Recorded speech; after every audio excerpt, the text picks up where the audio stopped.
Hello, everybody, and welcome back to the HerStory TV and the HerStory podcast. This is Gertrude Matcha here in beautiful Wellington, New Zealand. And today I am graced with the presence of yet another creative young woman coming to us all the way from the US. Welcome, welcome, welcome to our tribe. Tell everybody your full name, where you're based, how old you are, and share your story with us today. So I'm Angie Bonin, and I'm one half of Revealing the Narrative. My business partner is Gina Proctor. So we're both Boston wedding photographers, and we created a business called Revealing the Narrative, which teaches wedding photographers how to really get more emotional moment-driven images. And I'm 35, right? Yes, I think so, 35. I love that. So where did this all begin? So ironically, Gina and I both have separate wedding photography businesses in the Boston area, but we met at some of the local meetups. So there's a bunch of small businesses in Boston, and we try to have little photography gatherings. We found out that we both love this more organic, natural style of photography, and we started bonding over that, becoming friends. I think we were like, I had her over one day, we were chatting about, this new style of photography, and we ended up both agreeing that we felt it was really important, and we've both grown our businesses tremendously by independently following the same sort of mantra. And we decided that we wanted everyone else to be able to have the similar sort of success and be able to lift up other businesses as well. So we created Revealing the Narrative to help sort of teach that to other wedding photographers. That is absolutely fascinating. A lot of times when you look at photography, it's staged. Like I was telling you, I never prepare people for my podcast interviews because I want all of them to be very organic and just natural. Yeah. What is it you do to capture that natural image? Are you taking pictures of the people when they're not aware? What is your process? So that is a sort of a multi-layer answer. So I think it starts with the client who initially inquires. So we show a lot of images that are not we actually don't show post work. It's really just about the client interacting, having a good time, and we tell them we want you to be as present as you can on your wedding day. And then we sort of guide them through of how to just sort of be present, connect with the friends and family that they love. And that way we can photograph them in a very organic way. And so when we have new clients that come to our websites, they see our messaging, how that's important, and how we really care about our art form. And we want these images to have true meaning and value to them, as opposed to just being really beautiful images. And so that's essentially how we sort of take the client through the wedding day and get them to relax. We build a lot of trust, we work with them, and that's what we're teaching when we're going through the course, is really how to start that messaging, how to attract that client, and how to get them to really trust you, so that way they can just relax and be themselves. I love that. I went onto your website and I was looking at some of the images that you have, and it's interesting that they're all in black and white, because there's something stunning about black and white images when you strip the color and you capture the essence of the moment that's in each and every single one of those pictures. Now, I know that when I had my first wedding, so I've been married twice, we didn't tell the photographer who the important people were on my wedding day, and so many people were missed. This was in the 80s during the AIDS pandemic. My grandmother was there, my dad's brother was there. And I look back at those images now, almost 30 years later, and most of the people who were at my wedding are no longer there. Right. And the important people, their pictures were not captured. There's a picture on your website of the elderly grandparents, the couple who were laughing and talking, just exquisite stuff. So do you find out from your clients, who are the key people who are part of the wedding ceremony as well? How do you capture the important people at a wedding? So definitely, so we ask clients ahead of time to let us know about family relationships. So I always love when I hear from a client about an initial phone call. Um, like what are they excited about on their wedding day? Inevitably, like asking about the family. Usually, I have most of my clients tend to have pretty close, tight knit families, and they're just really excited about seeing these, the images that show their personality and their connection.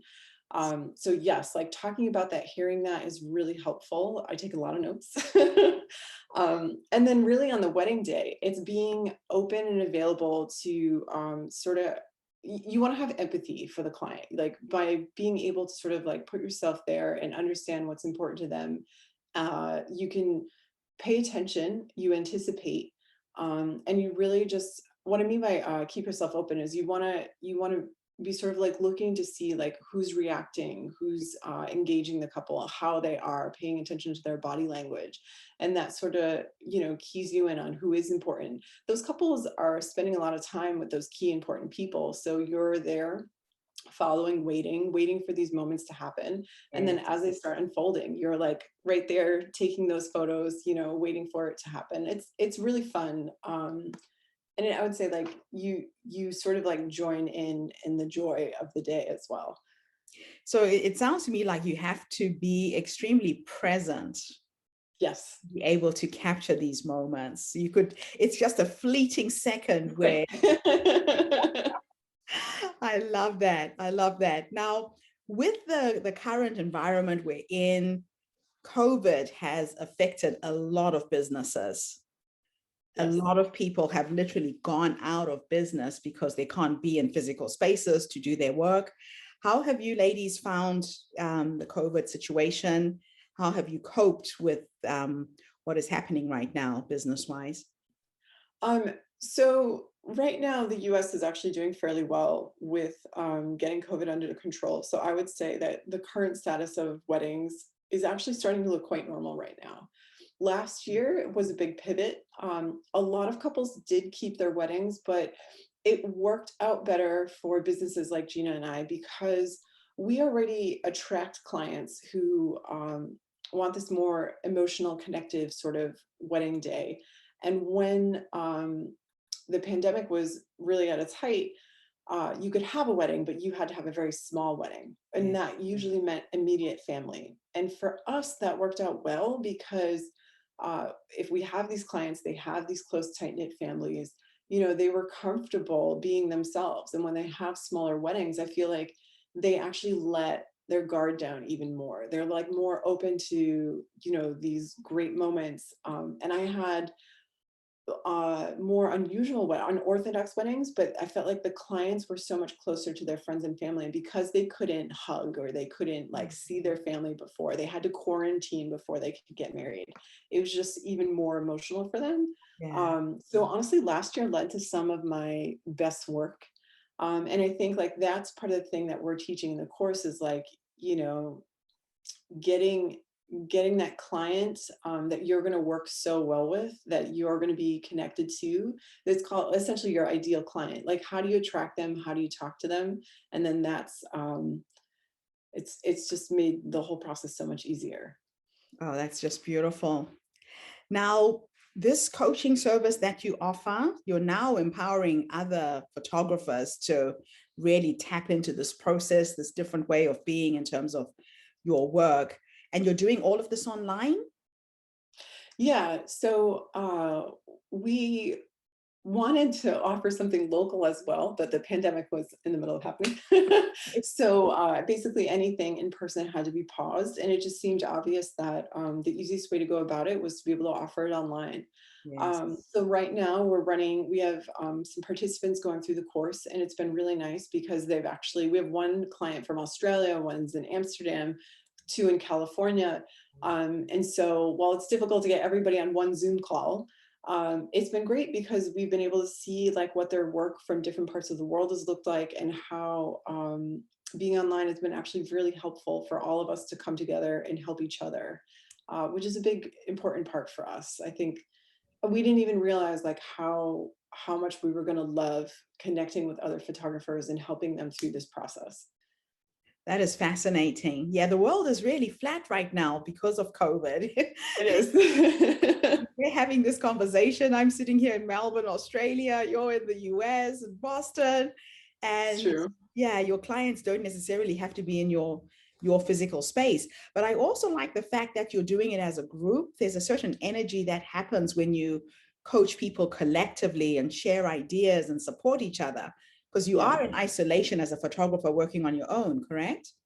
That's one of the hardest things about being a wedding photographer. It is very isolating. So ironically, we have all these friends and family around us when we're working, and we start to sort of become part of that day. But the day-to-day business is quite lonely. So one of the big things we actually suggested is like, having a partner in terms of like finding a photography friend that you can work through difficult business situations, someone to bounce ideas off of, someone to talk to, someone to like be your water cooler person. Like that support is really essential. That is just awesome. Absolutely fantastic.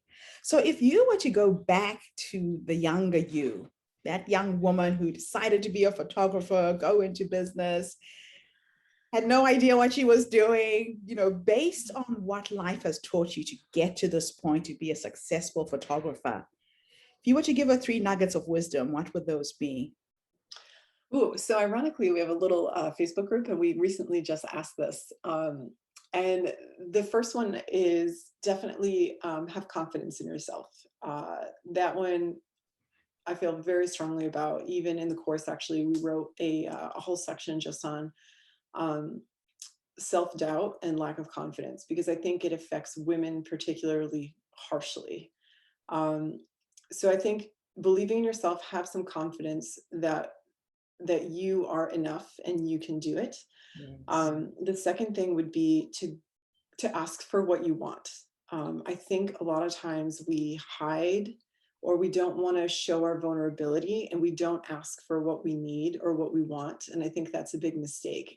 If you don't ask for it, people don't know you want it, and they can't give it to you if you're not saying it. Um, the third one, the third one would be go outside that comfort zone. We like our little bubbles that we're in. And I think just by stepping your toe outside, putting your whole foot, like just going for it, it makes you uncomfortable, but you have so much opportunity to grow. So I think you should know that the only risk is your your own like fear. Your own fear holds you back. So Yes. just push it, go for it. And I think you're going to be really surprised at how wonderful things can be and how great you can be. Oh, wow. That is just beautiful. Absolutely fantastic.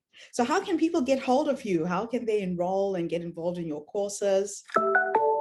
So we're at revealingthenarrative.com, and all the information's on there. You can always email us at revealingthenarrative@gmail.com. Um, and definitely, connect. Love to hear, sort of where people are in their businesses, and how they want to know about how to create and attract more moment-driven photography. That is awesome. And I will put all of these links with this interview as well. Now, if I started throwing in this last question, is there anything I should have asked you that Um, I missed out or forgot I or? guess the why. I think the why. The Mhm. why that type of photography, I think, would be the only question. Do you So want me to would you answer? like to answer that question for me? You sort of started talking about it earlier, and I might have derailed it, but you're right. I think a lot of photography, specifically wedding photography, is very posed and contrived. And while it is beautiful, and I think, a lot of people love looking at themselves and remembering themselves that way, I think the images that have the most longevity are the ones that are truest to the personality and the character. And those moments tend to be the unexpected. And whether it's a portrait between the couple that's connecting and enjoying themselves and having a good time, or the grandparent, giving both the bride and groom a hug at the same time. It's that connection that we all strive for. people just want to feel loved. They want to feel connected. And I think the images that show that are the ones that we just love the most. And they, like I said, they have the most longevity. And that's essentially why I do it, and why I think more when this style of photography should really be the normal. Oh, I Yeah. love that. Oh, wow. Wonderful, wonderful, wonderful. Thank you so much for gracing us with your presence today. And thank you to everybody who's tuned in. I've told you we have some phenomenally creative women stepping forward, sharing their stories, their gifts with the world. Tune in again tomorrow. Remember to subscribe, share this video with your friends. And I don't have the words to thank you for this interview. Thank you so much. Thank you for your time. And bye-bye, everybody. I'll be back again tomorrow with yet another amazing guest. Have a fantastic day wherever you are in the world. Bye for now.